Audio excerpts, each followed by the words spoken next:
Ntika kuomera fresh fish and rice. Nena buli mmere nganda. Osinga kuwomera mbeera ya budde ki? Munkuba.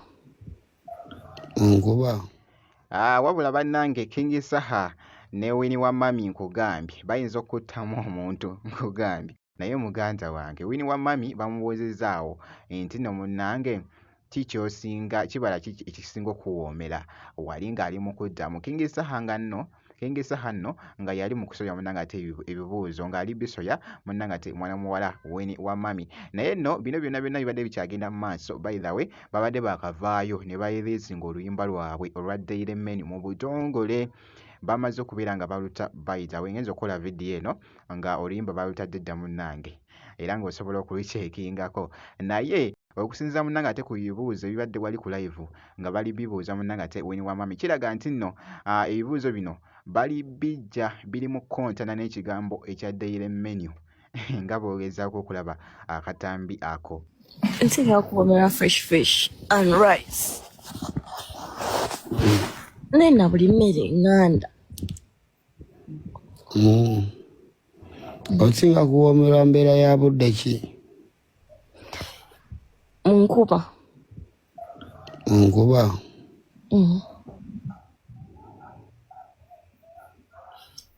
Okay, kino kyo kibuuzo kankibuuke ngende kukiddako.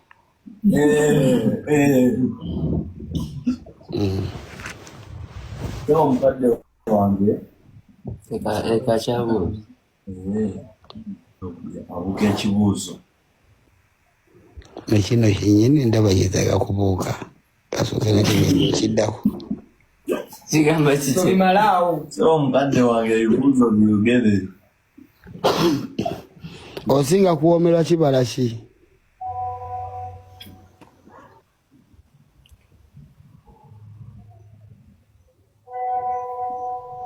Winnie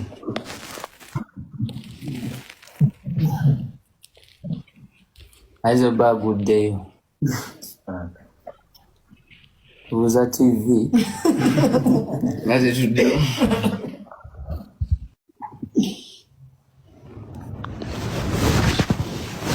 kwali alinga Kwendi mpulira. I'm on. tubuuziza kibuuzo kiwoba kwoli tubuuziza kibuuzo My Wi-Fi is on and off. I didn't hear anything.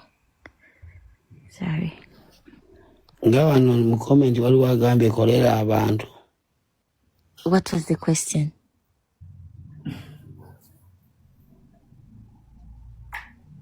bakubuuziza nti kibala ki ky'osinga okuwoomerwa? Fruit. Mirinda fruit? No. No. Grapes and watermelon.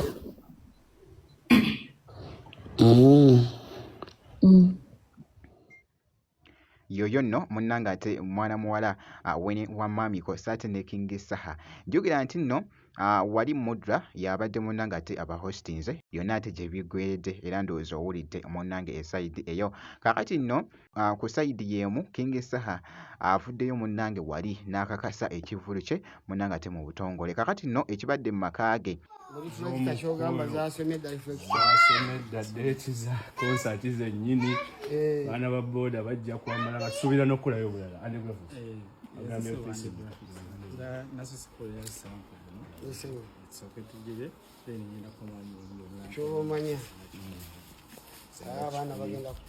ababooda batambuze posita nga 21 Novemba abantu bonna bakimanya. Esaze nange ndi mukuba jeeka omupiira gwa binda zedda. Ojekubidde? Tubeesembu reflector naye bannamaleyo. Acha yebanga za reflector ntaako. Konsaati deeti za konsaati bazimanye. Ate era nga batugamba oli musajja wa Manchester.